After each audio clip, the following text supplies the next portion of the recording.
ओ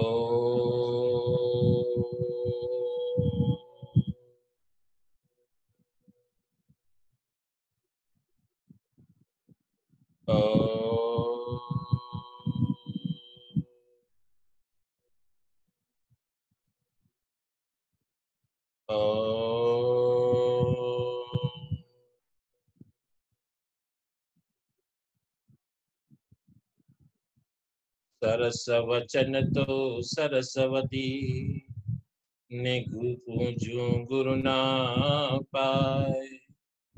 गुण माणिक ना गावता सेवक ने सुखताय।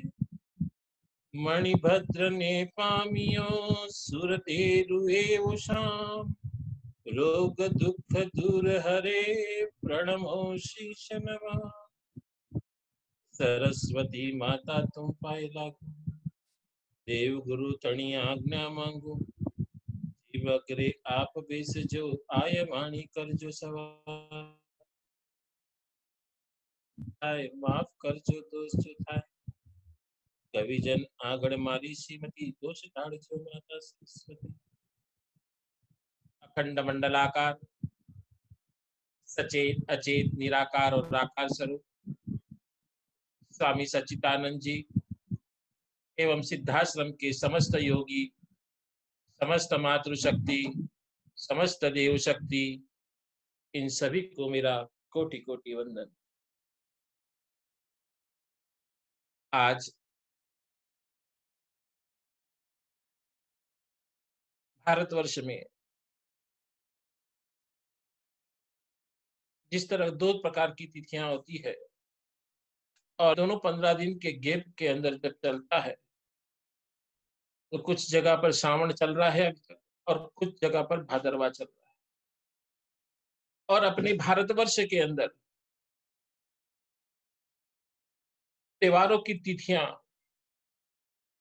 एक ही आती है,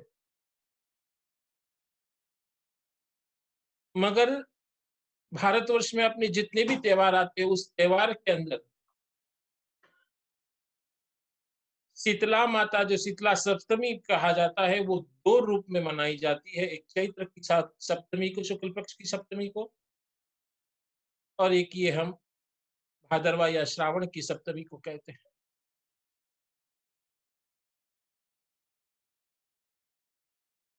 पूरे भारतवर्ष में हिंदू समाज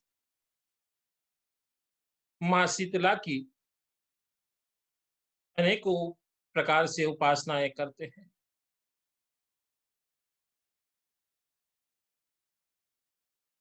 और आज इस जीवन के अंदर शीतला सातम क्यों अनिवार्य है अपने जीवन के अंदर, हमारे ऋषि मुनि आचार्य जिन लोगों ने इस त्योहार को पारंपरिक रूप से समाज के अंदर स्थापित किया, उसके पास पीछे बहुत सारे वैज्ञानिक कारण रहे हुए।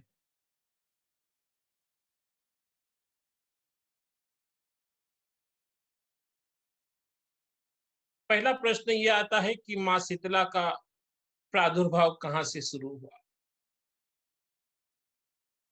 मां पहले अपने रूप की शुरुआत कहां से की।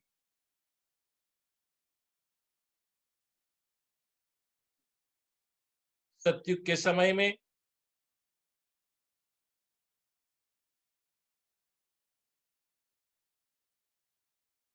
मां भगवती और शिव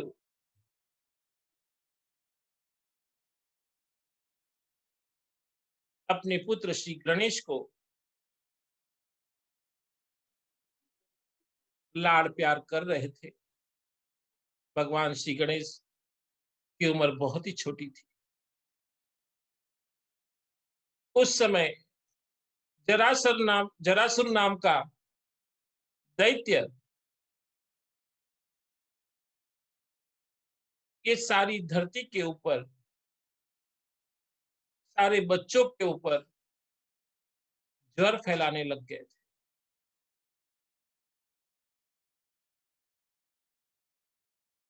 पूरा शरीर का तापमान बढ़ जाता था। पूरे बदन पे फोड़ या फुंसियां होने लगती थी। तो उस जरासुर ने पूरे पृथ्वी के सारे जितने भी बच्चे होते थे उनको ज्वर के रूप में, जहां भी जाता सारे बच्चों को ज्वर दे देता। और ऐसे घूमते घूमते वो जरासुर कैलाश पर्वत पर जब पहुंचे तो वहां बाल गणेश क्रीड़ाएं कर रहे थे। तब जरासुर की नजर उस बाल गणेश के ऊपर पड़ी, और जब बाल गणेश को देखकर जरासुर ने उसको अपनी शक्ति के माध्यम से ज्वर दे दिया। भगवान श्री गणेश बाल अवस्था में रोने लग गए। शरीर पूरा तापमान से भरा हुआ था। मां पार्वती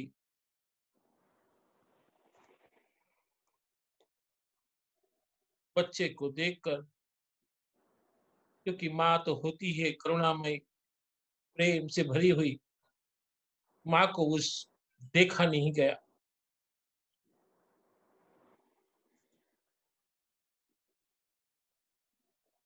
तो मां ने झट से श्री गणेश को अपनी गोद में लिया, देखा कि बहुत ज्वर हो रहा है। उतने में भगवान शिव शंकर वहां पर आए और देखा गणेश को ज्वर हो गया है, और ज्वर के माध्यम से पूरे बदन के अंदर छोटी मोटी फुंसियां निकलने आई गई है। तब भगवान ने देखा कि ये ज्वर कैसे प्रकट हुआ। तब उनकी नजर में आया कि जरासुर ने ये ज्वर गणेश को दिया है। भगवान शिव जी ने मां पार्वती को बताया कि जरासुर नाम का दैत्य ने अपने श्री बाल गणेश को ज्वर से ग्रसित कर रखा है। जब कोई माँ को पता चलता है कि मेरे बच्चे को किसी ने मारा है, पीटा है, उसको हानि पहुंचाई है, तो माँ का क्रोध अपनी पराकाष्ठा तक पहुंच जाता है। उसी प्रकार माँ पार्वती बहुत ही क्रोधायमान हो गई, और इतनी क्रोध हो गई कि उनका शरीर नीला पड़ गया, और वो माँ पार्वती का रूप काली के अंदर परिवर्तित हो गया। माँ काली खप्पर लेकर, खड़ग लेकर जरासुर को ढूंढते हुए निकल पड़ी। जरासुर को पता चला कि महाकाली मुझे मारने के लिए ढूंढ रही है। तब जरासुर एक गुफा के अंदर जाकर तप करने लग जाता है, और ब्रह्मदेव को प्रसन्न करता है, और प्रसन्न करके हुए ब्रह्मा से वरदान मांगता है कि मुझे ये वर दीजिए कि इस गुफा के अंदर खाली कोई बालक ही आ सके, कोई बड़ा व्यक्ति इस गुफा के अंदर कभी प्रवेश न कर सके। ब्रह्मा जी आशीर्वाद देकर वहां से चले गए। जब महाकाली को पता चला कि जरासुर उसी गुफा के अंदर विद्यमान है, महाकाली ने देखा कि जरासुर उस गुफा के अंदर, महाकाली अंदर जा न सकी।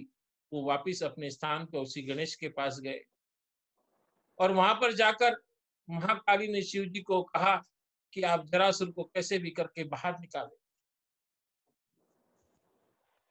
तभी भगवान शिव जी उनको समझाते हैं कि हे भाग्यवान, जरासुर अमर है, जरासुर का ज्वर अब खत्म नहीं कर सकते। जिस तरह मनुष्य के अंदर ऊर्जा होना अति आवश्यक है, और ऊर्जा के बिना मनुष्य का अस्तित्व ही खत्म हो जाएगा। इसलिए आज जरासुर को हम मार नहीं सकते, उसको दंडित कर सकते हैं, उसको समझा सकते हैं। फिर भी माँ की ममता थी, क्रोध कम नहीं हो रहा था। तभी सब भगवान शिव जी बटुक रूप धारण कर उस गुफा के अंदर प्रवेश करते हैं और एन केन प्रकार से जरासुर को उस गुफा से बाहर निकालते हैं। तब महाकाली और जरासुर के अंदर भीषण युद्ध होता है और भीषण युद्ध के अंदर जरासुर के हाथ से हथियार जब गिर जाता है तब वो दोनों हाथ जोड़कर माँ से क्षमा याचना मांगते हैं, माँ मुझे क्षमा कर। और बार बार विनती करने पर माँ का क्रोध शांत होता है और क्रोध शांत होते ही जरासुर कहते हैं कि हे माँ मुझसे भूल हो गई, आज के पश्चात में कभी किसी बच्चे को ज्वर नहीं दूंगी। तभी भगवान शिव कहते हैं कि जरासुर तूने जितने भी इस धरती पे जरक के नाम जरासुर के जर प्रकट किए हैं जिससे बच्चे आज मरण अवस्था के ऊपर विराजमान है। तभी माँ शीतला कहती है कि आप चिंता न करो, उनके ज्वर को मैं नाश करूंगी। तभी माँ पार्वती अति सौम्य रूप धारण करके नाना अलंकार से सुशोभित होकर चार भुजा को धारण किए हुए, एक हाथ में झाड़ू है, एक हाथ में सूप है, एक हाथ में नीम की पत्तियां हैं और एक हाथ वरद रूप के ऊपर कलश है। ऐसे चारों रूप को धारण करते हुए माँ शीतला जी वहां प्रकट होती है, माँ पार्वती का रूप धारण किए हुए। तभी जरासुर कहते हैं माँ मुझे क्षमा कर दो। बार बार विनती करने पर जो महाकाली का रूप से एक माँ भगवती पार्वती का रूप जो शीतला रूप के अंदर परिवर्तन हो गया था, वो शीतला जी कहने लगी कि हे जरासुर, आज के बाद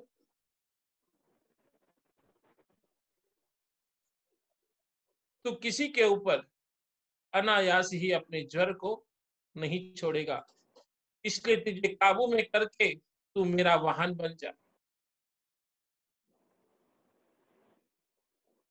और वाहन कैसा बनाया माँ पार्वती ने? माँ पार्वती ने उसको गधे का रूप धारण करवाकर वो अपने वाहन को बना दिया। और वैज्ञान के हिसाब से आज जितने भी वैज्ञानिक है वह कहते हैं कि जब शीतला के कारण, जब माँ शीतला अपने शरीर पर प्रकट होती है, छोटी छोटी फुंसियां होती है, ताव हो जाता है, जो दाग रह जाते हैं उस दाग को जो गधे की लीद के माध्यम से उसको लेप किया जाए तो वो दाग खत्म हो जाते हैं। तभी माँ भगवती शीतला माता अपने कलश के अंदर से शीतल रूपी जल को गणेश जी के ऊपर प्रवाहित करती है और गणेश जी स्वस्थ हो जाते हैं। उसके बाद जहां जहां ज्वरासुर ने जिन जिन बच्चों के ऊपर ज्वर छोड़ा था वहां पर माँ शीतला जी पहले वहां के आसपास में झाड़ू लगवा देती है, नीम के पत्तों की हवाएं करती है, सूप की हवा करती है। उसके बाद में शीत जल उनके ऊपर छोड़कर उनको ज्वर रूप से खत्म करती है और वहां से भगवती शीतला माता का प्रादुर्भाव हुआ। और कल शीतला सप्तमी है। कहते हैं कि जिनके घर के अंदर छोटे बच्चे होते हैं उनको शीतला सप्तमी करना अति आवश्यक हो जाता है। और जो जिसके घर में शीतला माता रहती है, शीतला सप्तमी होती है और जिनके घर में छोटे बच्चे होते हैं और शीतला सप्तमी का त्योहार करने से, घर के अंदर ठंडा खाने से माँ शीतला प्रसन्न रहती है और उस बच्चे की आयु बढ़ जाती है और घर के अंदर धन धान्य की वृद्धि होती है। इसलिए कल शीतला सप्तमी है, आज रांधन छठ है। रांधन छठ के दिन कल का जो भी भोजन आप खाएंगे वो आज बनाकर रख देना होगा और वही भोजन कल पूरे दिन आपको सेवन करना होगा।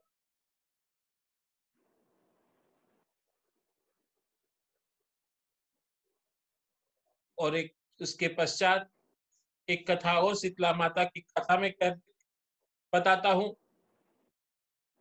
कि एक गांव के अंदर एक देरानी और जेठानी रहती थी। तो छोटी देरानी के पास में उसकी सास भी रहती थी। दोनों अलग अलग रहते थे, पास पास में ही घर थी, एक ही दीवार थी। जैसे आज छठ है उसी तरह उनके घर के अंदर भी छठ थी। देरानी ने पूरे घर, उसकी सास के कहने अनुसार, पूरे घर के अंदर छठ के दिन कल खाने वाली सारी सामग्री उन्होंने तैयार कर दी थी। मगर जेठानी को देरानी एक आंख से नहीं उठाती थी। उसने देखा कि शीतला सातम है, आज सारे घर में ठंडा किया है। तो उस जेठानी ने क्या किया कि कुछ गरम गरम पदार्थ बनाकर उस छोटे से बच्चे को खिला दिया।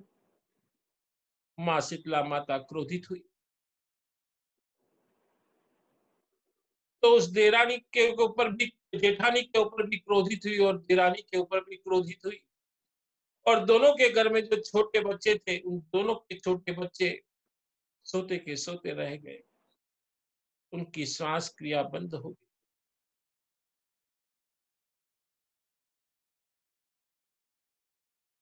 जब उसकी माँ ने, बच्चे की माँ ने देखा कि ओहो मेरे बच्चे के आज क्या हो गया, बोल नहीं रहा है, चल नहीं रहा है। वेद को बुलाया, वेद ने बोला कि अब तुम्हारा बच्चा नहीं रहा। उस माँ के ऊपर वज्रपात हुआ।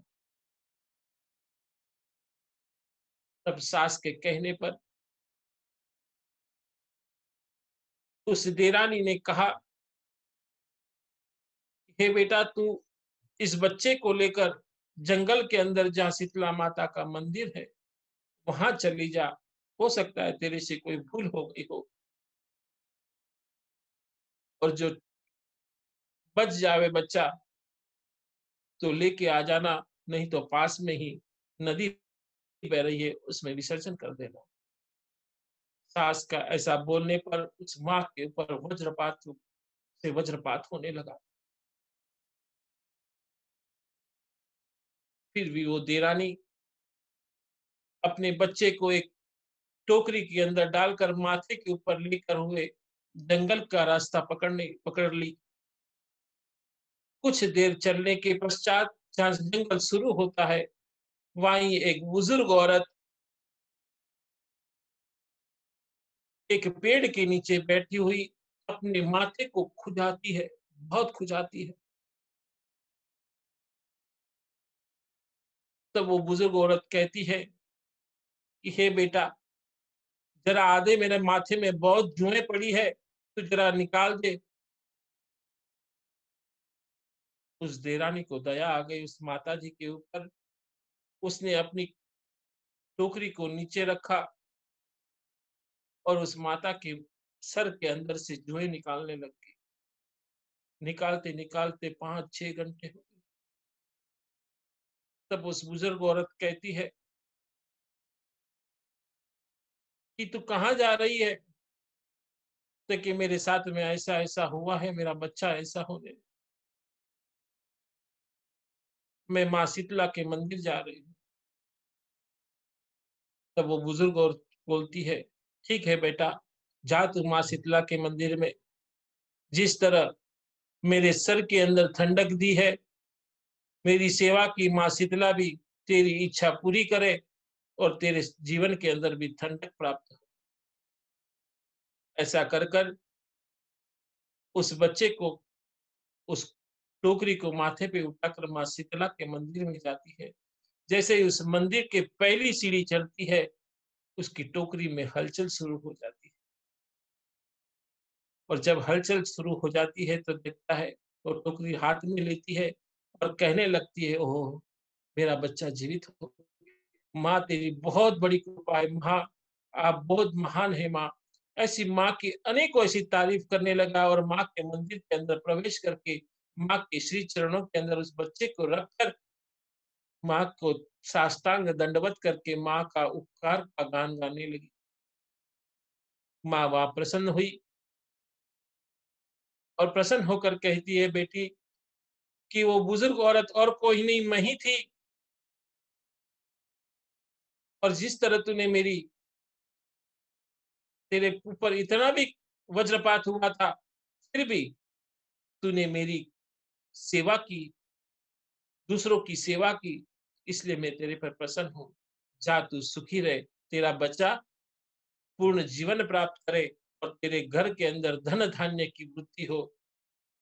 वो अपने बच्चे को लेकर वापिस घर पर आती है तो देखती है, उसकी कुटिया की जगह पर कोई महल तैयार हो गया है। सास महल की खिड़की के अंदर बैठकर उस बहू की राह देख रही है और जाकर देखती हो, तब सास ऊपर से आवाज लगाती, बेटी ये अपना ही घर है, आजा। जब माँ वो बहू घर में आती है तो सास कहती है कि बेटा, आज शीतला माता तेरे पर प्रसन्न हो गई, धन्य है तेरी पूजा में, भक्ति में, तेरी दया में। और वो घर के अंदर शीतला का पूजन करने लगी। ये देखकर जेठानी की आंख चौड़ी हो गई कि वो क्षण भर के अंदर उसकी तो महल बन गया। उसने आकर देरानी से पूछा, क्या हुआ, कैसे हो गया? देरानी ने बताया कि मैं माँ शीतला के मंदिर में गई थी, वहां पे जाकर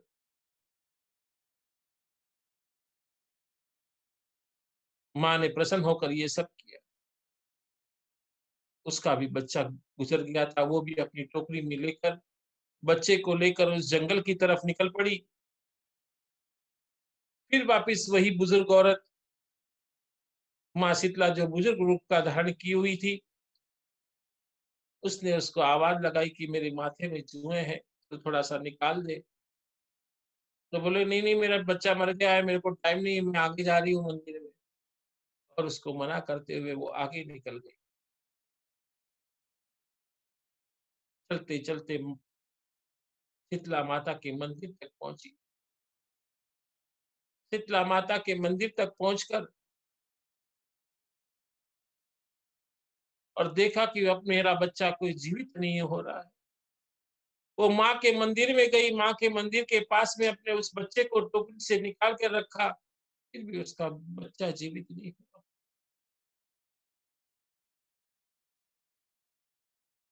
पश्चाताप के आंसू उसके अंदर से निकलने लग गए। ओहो, जरूर मेरे से कोई भूल हो गई है। उसका बच्चा तो जीवित हो गया, माँ ने उसको दर्शन दिए, सब कुछ हो गया, मगर मुझे प्रसन्न नहीं हुई। जरूर मेरे से कोई भूल हो गई है। वो पश्चाताप करने लगी, फिर भी माँ वहां पे प्रसन्न नहीं हुई। बच्चे को वहीं रखकर वो दौड़ते दौड़ते अपने घर आई। घर आकर उस देरानी को बोलने लगी कि तू चल मेरे साथ में, माँ तेरे बात सुन लेंगे। उस देरानी को लेकर वापिस वो उस मंदिर के अंदर आती और वो देरानी माँ को विनती करती है, माँ इससे भूल हो गई, क्षमा कर माँ। और बार बार विनती करने पर माँ उसको प्रसन्न होती है और प्रसन्न होकर कहती है, जा, मैं इसके बच्चे को तो मैं जीवित कर दूंगी, पर तेरे जैसा महल, सुख और यश, कीर्ति और मैं तो इसको प्राप्त नहीं करवा सकती, क्योंकि ये खाली अपना ही स्वार्थ करती है, ये दूसरों की कुछ सेवा नहीं कर सकती। फिर भी वो जेठानी ने शीतला माता को चरण नमस्कार करके उस बच्चे को गोद में उठाकर माँ शीतला माता का वरदान रूप समझकर उस बच्चे के साथ में घर घर पे लौटे, तब से देरानी जेठानी एक साथ रहने लगे, उस सुख और दुख के अंदर एक दूसरे को साथ देने लगे। तो कहने का तात्पर्य है कि जीवन के अंदर कैसी भी परिस्थिति आए, फिर सुख हो दुख हो, पता नहीं भगवान किस रूप से आपकी परीक्षा ले रहा हो, तो सबको उपयोगी बनना जरूरी होता है, सबकी सेवा करना अनिवार्य होता है। तो जिस तरह उस देरानी को शीतला माता ने आशीर्वाद देकर सबके जीवन में, उसके जीवन के अंदर सुख शांति ऐश्वर्य कीर्ति और सब दे दिया, उसी तरह आपके जीवन में भी शीतला माता सबको प्रसन्न हो, इसके लिए आज रांधन छठ है। आज के दिन आप जो भी खाना बनाकर जो भी रखेंगे, वो कल आप ग्रहण करना। माँ शीतला को, आप शीतला माता का मंदिर हो तो वहां पर जाए, उनका आशीर्वाद ले, और नहीं है तो किसी भी खुले आंगन के अंदर कहीं पर पीपल का पेड़ हो, वहां पर पीपल के पेड़ के पास में एक छोटा सा पत्थर लेकर उसको ठंडे जल से स्नान कराकर उसके ऊपर कुमकुम अबील गुलाल छोड़ते हुए माँ शीतला का स्वरूप समझकर उनको वंदन कर कर, उनका पूजन कर कर घर पे आकर उस बासी जो ठंडा आहार है उसको ग्रहण करना। इससे माँ भगवती शीतला माता हमेशा अपने जीवन, अपने घर के अंदर सुख और शांति और ऐश्वर्य देती है, और अपने बच्चे को दीर्घ आयु की उम्र को प्राप्त करवाती है। इसलिए आज शीतला सातम है, कल परसों अष्टमी है, जन्माष्टमी है, भगवान श्री कृष्ण का जन्म हुआ। क्योंकि भगवान श्री कृष्ण के जन्म के बारे में आप तो सभी भली भांति जानते हैं। तो अष्टमी के दिन रात को बराबर 12 बजे भगवान श्री कृष्ण को बाल रूप के अंदर झूले के अंदर झुलाकर उस प्रभु की भक्ति करना, उनकी जो बाल रूप की जो लीला है उसके गुणगान करना, और जिस तरह गोपियां हैं, द्वारका के लोग हैं, वृंदावन के लोग हैं, जिन जिन के ऊपर उपकार किए, ऐसे उपकार हमारे पर भी भगवान प्रसन्न होकर करे, हमारा जीवन भी सफल हो और हम भगवान के धाम को प्राप्त हो। ऐसी भावना के साथ में भगवान श्री कृष्ण के झूलों के अंदर झुलाते हुए उनको आहार जैसे कि ठंडे दूध, मिश्री, मक्खन आदि देकर उनका आगमन का इंतजार करते हुए उनको वो भोग लगाए, और उस भोग को आप भी ग्रहण करें और जन्माष्टमी का उत्सव मनाए। तो कहने का तात्पर्य यह है कि आज के दिन खाना बना ले, कल सप्तमी है ठंडा खाना खाए, परसों अष्टमी है भगवान श्री कृष्ण की पूजा कर। और दूसरा कहना का आपको यह है कि 15 अगस्त, 15 अगस्त ये भारत की स्वतंत्रता का दिन है। उस दिन 15 अगस्त के दिन यहाँ पर आज अपने आश्रम के अंदर जैनों की 4 महासतियां जी, वीरबाई महासती जी, बिंदुबाई महासती जी, आरतीबाई महासती जी और सुबोधिकाबाई महासती जी, इन चारों का चातुर्मास यहाँ पर है। उनमें से जो बड़ी महासती जी है, वीरमती जी महासती जी, उनका 75वां जन्मदिन है, और वो 75वां जन्मदिन हम अपने आश्रम में धूमधाम से मनाएंगे। मगर धूमधाम से कैसे? जूम के माध्यम से, फेसबुक के माध्यम से।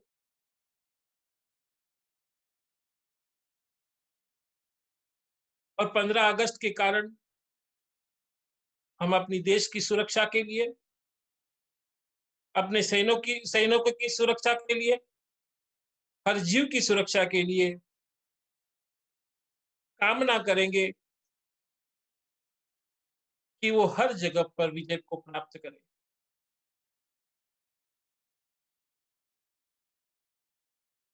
क्योंकि भारत के अंदर जितने भी शत्रु है, से तो इंसान लड़ सकता है कि मगर घर के अंदर के शत्रु से इंसान नहीं लड़ सकता। तो अपने घर के अंदर भी, अपने भारतवर्ष के अंदर भी अपने देश के विरुद्ध चलने वाले बहुत से लोग हैं। ऐसे लोगों का मन परिवर्तन हो जाए कि माँ भगवती उनको और कई जगह पर ले जाए, और हम 15 अगस्त जिन जिन लोगों ने इस भारतवर्ष के लिए बलिदान दिया है उनके लिए भी मनाए। तो हमारे आश्रम में दो तो त्योहार होंगे।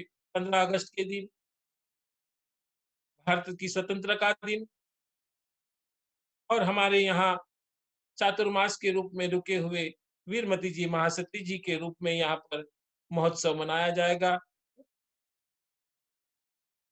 और वो 75वां जन्म महोत्सव होगा। तो मैं आप सभी जितने भी भक्त लोग हैं, जितने भी शिष्य हैं, जितने भी साधु सन्यासी हैं, उनको मेरा नम्र निवेदन है कि 15 अगस्त के दिन आप सभी लाइव में आवे, फेसबुक पे आवे और जूम पे आवे, और उनकी वाणी का सुपान करें, उनको अपने मन से उनके जन्मदिन की बधाई दे कि जिस तरह उन्होंने अपने जीवन के अंदर उस धर्म के मार्ग को चुनते हुए सारे समाज के अंदर धर्म की भावना छोटे बड़े सभी को जो प्रेरित की है, और उनकी लंबी आयु की कामना करेंगे, क्योंकि उनका जीवन समाज के लिए बहुमूल्य है। क्योंकि आगे भी कितनी आत्माओं का कल्याण हो सके, इसलिए उनकी लंबी आयु के लिए भी उनका जन्म महोत्सव यहाँ पर मनाएंगे। तो मैं आप सभी से निवेदन करता हूँ कि आप सभी जन यहाँ पर जूम के माध्यम से, फेसबुक के माध्यम से यहाँ पर आए, और 15 अगस्त के दिन हम यहाँ पर भोजन तैयार कर कर अनाथ आश्रम, वृद्धाश्रम, गायों को अनेकों प्रकार की ऐसी एक्टिविटीज कर कर अपने इस आश्रम की गरिमा को आप लोगों की प्यार से सभी मनाएंगे। तो मुझे इतना पूरा आश्वासन है कि आप सभी जन 15 अगस्त के दिन लाइव आएंगे। आपके दोस्तों को, आपके आसपास के रिश्तेदारों को, सभी को कहकर उस दिन आपको लाइव आना है। 15 अगस्त दिन छुट्टी का दिन है। आप ये नहीं कह सकते कि मेरी दुकान में बैठना है, मेरी दुकान में कोई नहीं है। कुछ भी हो, उस दिन 3 बजे से 5 बजे तक, दोपहर से 5 बजे, 3 बजे से 5 बजे तक आपको लाइव रहना है। ये मेरा आदेश भी है। तो मैं आपको यहाँ पर माँ शीतला का प्रादुर्भाव कहाँ से हुआ और उनकी एक कथा आपको संक्षिप्त में यहाँ पर सुनाई है मैंने। आज के इस कार्यक्रम के जो भी यहाँ पर स्टेज है, ये जो भी खर्चा आता है, तो आज के इनके स्पॉन्सर रहे हुए हैं, जो इनके योगदान दिया है, और वो योगदान पूरा सब गौशाला के अंदर जाता है। उसके अंदर प्रथम है गणेश वस्ता रावरिया, पवई मुंबई। इन्होंने अपना योगदान दिया है,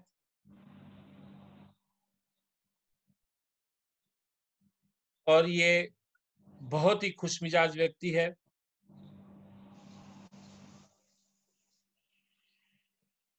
जब भी आश्रम के अंदर कोई कार्यक्रम होता है या ऋषिकेश के अंदर कोई कार्यक्रम, गणेश महोत्सव होता है, या बद्रीनाथ के अंदर कोई कार्यक्रम होता है, वहां पर अपनी उपस्थिति वहां पर अंकित करवाते हैं और सबको एकत्रित लेकर चलने वाले कि गणेश भाई वस्तवा रावरिया इनकी तरफ से रहा है आज का स्पॉन्सर।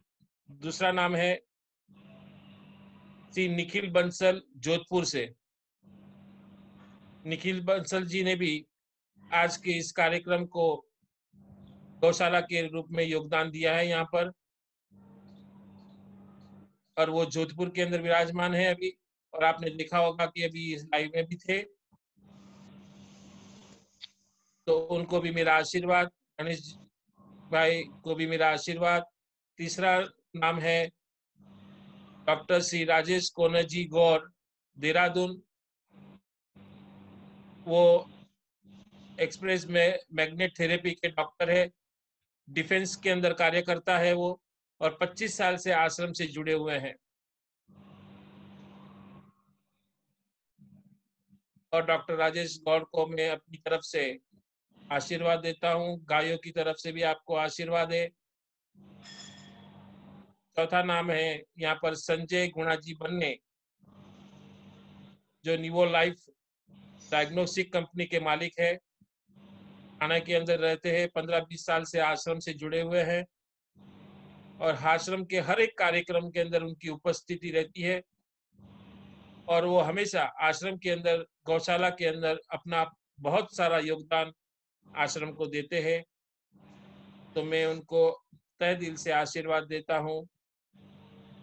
पांचवे व्यक्ति है श्री सुनील राव, ये फ्लेयर पेन कंपनी लिमिटेड उनके मैनेजर है वापी में, और वो आश्रम से करीबन नहीं तो भी 21 साल से जुड़े हुए हैं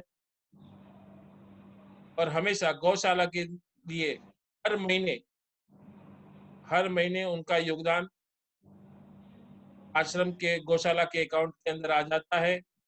तो मैं सुनील राव को आशीर्वाद देता हूँ कि स्वस्थ रहे, सुखी रहे और हर उपद्रव से सुरक्षित रहे। तो इन सभी पांचों लोगों ने जो अपना अपना योगदान दिया है, उन सभी को मेरा तहे दिल से आशीर्वाद। और अभी 15 अगस्त के दिन